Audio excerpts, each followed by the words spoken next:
It was a good year for me in sports. I went to Notre Dame, went to the national title. I was at the, go Irish. I was at the Eagles game, the Super Bowl when they won. And it was not, go Birds. But I was down there. I'm just gonna tell you a story real quick. It's not a good joke. It was halftime of the game when we looked up and you could see Donald Trump. He was sitting in the suite, like at the 50-yard line. You couldn't see him, but you could see like his silhouette. You know what I mean? He was just. Also, can we stop pretending Donald Trump knows ball? It's like a weird thing where they're like, man, he loves sport. He doesn't know anything about sports. Every time a team comes and visits the White House, he's like, and you must be the guy who catches. It's like, look at these guys, big guys, black guys. But it was halftime and we looked up and we saw Trump. I was with my buddy and I was like, we should just sneak up there and try to meet him.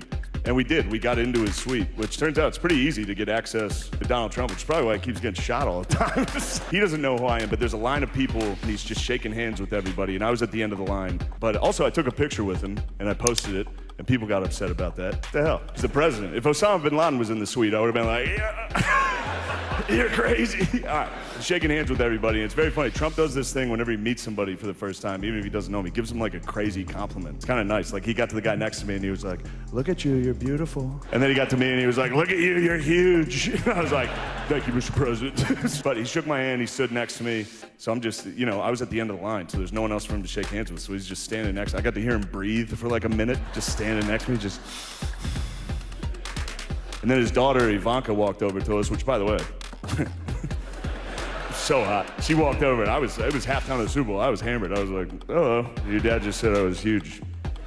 So now it's me, Trump, and Ivanka. They're not talking to me, obviously, but I can overhear what they're saying. And Trump goes, Ivanka, how would you like to meet the president of soccer? And sure enough, the president of FIFA soccer was also in the suite with us. He was getting like nachos.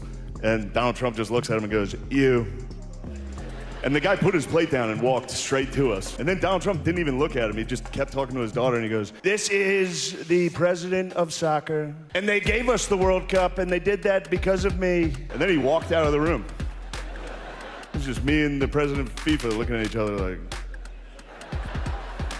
that was crazy. Shane Gillis' Trump impersonation and story about how he met Trump had a very interesting reaction from the crowd. I think it's funny. I think it's humanizing. I think it's good. And quite frankly, I think that there needs to be more of it. Not that there's any deficit of humanizing President Trump. Obviously, the guy's pretty out there in the public, but I love stories like these. That image was very interesting because Shane Gillis was totally drunk when he met President Trump. Then you could tell that he was sort of starstruck.